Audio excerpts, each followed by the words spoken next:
It's time for sleep, and a story to help you get there. Take a deep breath, in through your nose, and out through your mouth. Let your body relax, and let us begin the story of Ash Ketchum and his very first Pokemon journey through the Kanto region. Ash Ketchum was 10 years old when his journey began. He lived in a quiet town called Pallet, with leafy streets, blue skies, and a peaceful little home where he spent his days dreaming about becoming a Pokemon master. The night before his journey was supposed to begin, Ash was too excited to sleep. He stayed up watching battles on TV, thinking about which starter Pokemon he'd choose. But the next morning, he overslept. He raced through the streets in his pajamas, barely getting to Professor Oak's lab in time, only to find that all the starter Pokemon were already taken. All except one, a small electric Pokemon named Pikachu. It didn't like people. It didn't want to battle. It wouldn't even stay in its Pokeball. But Ash had no choice. Pikachu was going to be his partner, whether they liked it or not. From the very beginning, it was rough. Pikachu refused to obey. They bickered, they struggled, they weren't friends. But then, on that very first day, everything changed. They were attacked by a flock of wild Spearow. Pikachu was injured, and Ash carried him in his arms, running through the rain, screaming for help.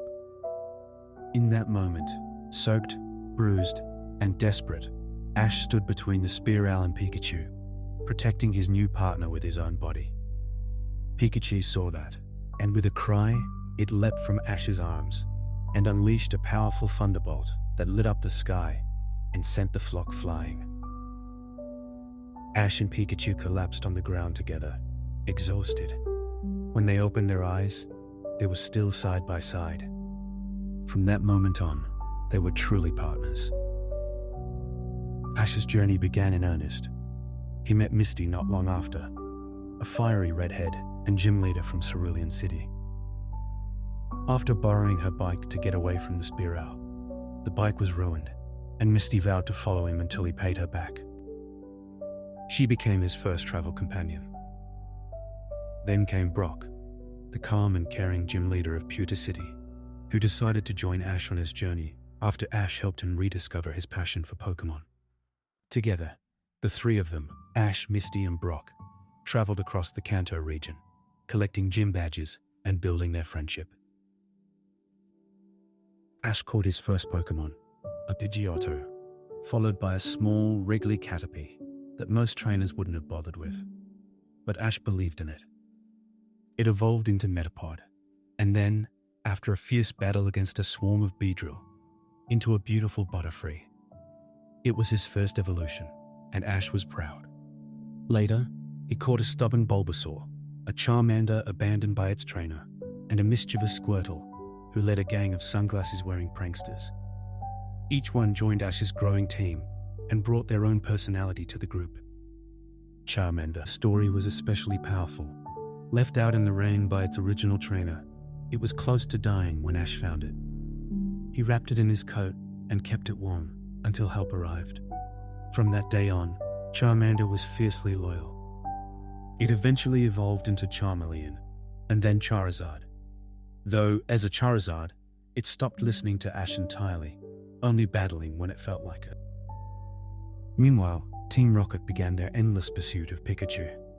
Some have suggested Team Rocket's relentless pursuit of Ash's Pikachu stems from a belief that it is an exceptionally powerful and rare Pokemon, rather than just an common Pikachu. Given its strength and independence as a starter Pokemon, rumor has it that Professor Oak had kept this very unusual Pokemon, especially for Ash. Jesse, James, became a near-constant presence, popping up in wild disguises, elaborate traps, and dramatic schemes, all of which failed in ridiculous ways. Though their goal was always to steal Pikachu, they became part of the journey's rhythm, more comedy than threat. And somehow, they were always there when something big happened. Ash's adventures weren't always victories. He lost battles. He got frustrated. He struggled with training and confidence. But little by little, he improved. He learned from his mistakes, and along the way, he earned gym badges from Brock, Misty, Lieutenant Surge, Erica, Koga, Sabrina, Blaine, and finally, Giovanni. Though Giovanni sent Team Rocket to battle Ash in his place. Each badge came with a challenge, a new lesson, and a stronger bond with his Pokemon. One of the most emotional moments came when Ash said goodbye to Butterfree. During the annual Butterfree migration, Ash's Butterfree fell in love with a pink Butterfree. At first, it struggled to impress her, but eventually, it succeeded. And when the time came for them to fly off together, Ash knew he had to let it go. He stood on the cliff, eyes misty, waving goodbye to the first Pokemon he ever caught. It was a quiet, powerful moment, one that showed how much he had grown. Then came the Indigo League. Ash had earned his 8 badges and was ready to compete. The stadium was massive. The trainers were strong. Ash battled with everything he had, using his full team and all the skills he'd gained along the way.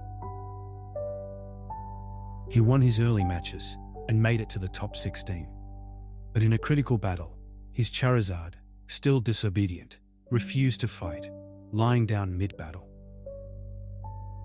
Ash lost the match. He was devastated. But he didn't make excuses. He accepted the loss and walked away with his head held high, already thinking about how to improve. After the league, Ash returned to Pallet Town for a short rest. He reunited with Professor Oak, saw his mum, and thought about everything he had learned. His friendship with Pikachu was unshakable now.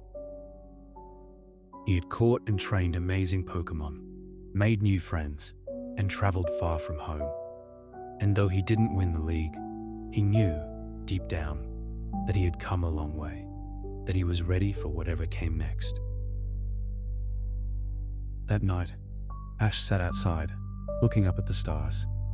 Pikachu was curled up beside him. The wind was soft. The journey through Kanto was over, but a new journey was already calling. With a smile, Ash lay back in the grass, closed his eyes, and let the quiet night carry him into sleep. And just like that, the story of Kanto came to a gentle close.